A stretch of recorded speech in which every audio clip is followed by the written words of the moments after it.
Hi,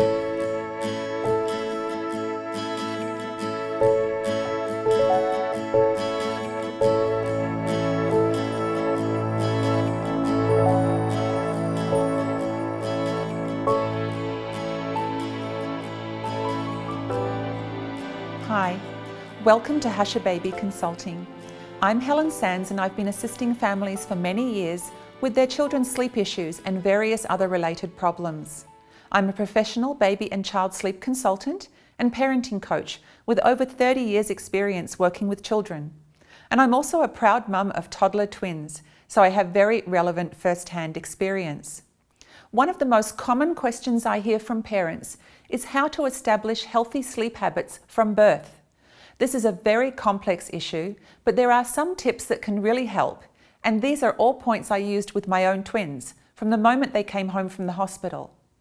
From the day I gave birth, my twins were in the room with me, and I was happy to note the nurses had already implemented swaddling. It helps new babies to feel secure, safe, and snuggled. Once home, they were placed into their cribs for sleep right from day one, initially side by side in one crib, and then at about 6 weeks into their own individual cribs. My days and nights consisted of feeding, burping, swaddling, settling to sleep, and then of course they would wake up and we would do it all over again. Usually, newborns sleep for very long periods of time. Right from the start, I established a 7 p.m. bedtime approximately, and the babies very quickly fell into that rhythm of being asleep for the night around that time.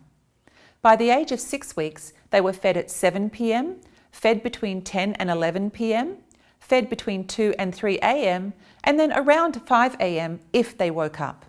Usually they did not, and so they were then fed when they woke up naturally, which was usually sometime between 6 and 7 a.m. Between birth and age 6 weeks, they were demand fed, and I always fed one twin at the same time as the other.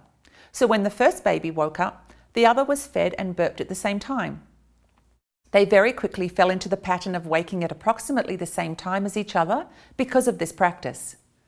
The daytime routine took place between approximately 7 a.m. and 7 p.m. The twins would usually only be awake for approximately 1 to 1.5 hours before needing to go back down for sleep again, which is common for newborns. So the pre-sleep routine was always the same: feed, burp, swaddle, kiss, sing a song, and back down into the crib they would go. If they needed help getting off to sleep, they were comforted either by a short rock, a quick pick-up and a cuddle, or gentle patting their tummies while shushing them. The most important things I learned through all of my work as a sleep consultant with newborns was not to hold the babies for sleep purposes, and to always ensure they had a solid routine in place, which can begin from that age very easily. I made it a rule that they were not held for sleep. However, as any parent would say, it sure feels wonderful to hold your beautiful sleeping newborn.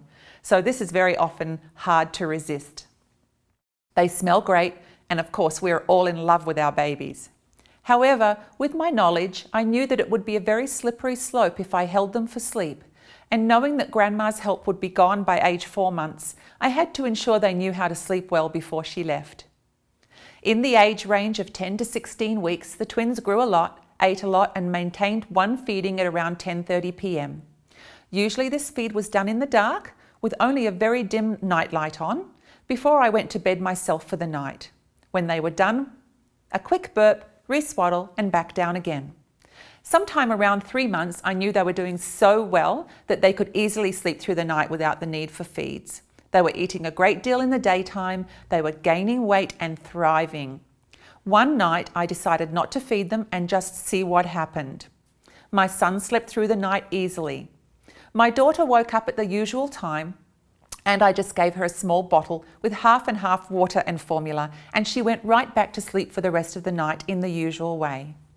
Within a week, she was following in her brother's footsteps. So in short, the best tips I can give about getting baby on the road to good sleeping habits from the newborn phase are: set up a very solid routine right off the bat, including feeding, burping, swaddling, then sleep.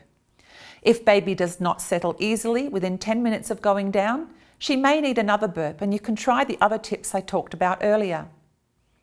Ensure baby always goes to bed with a clean, dry diaper. Swaddle. Remember, newborns have no control over their flailing arms and legs, so we don't want her to smack herself and wake herself up.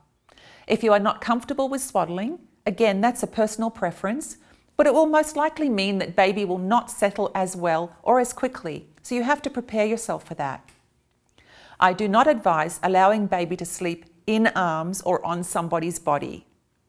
It's okay to rock baby for a few minutes if it helps to calm her, but don't rock her off to sleep. Don't let baby get overtired. Remember, newborns can only stay awake for very short periods of time between sleep, most likely about an hour. Watch for her signals that she is tired, which mostly consist of yawning and fussy behaviour at this age.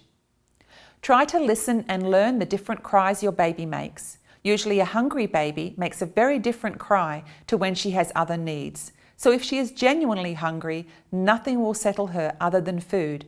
But be careful not to interpret every cry as hunger, because we know that is not the case.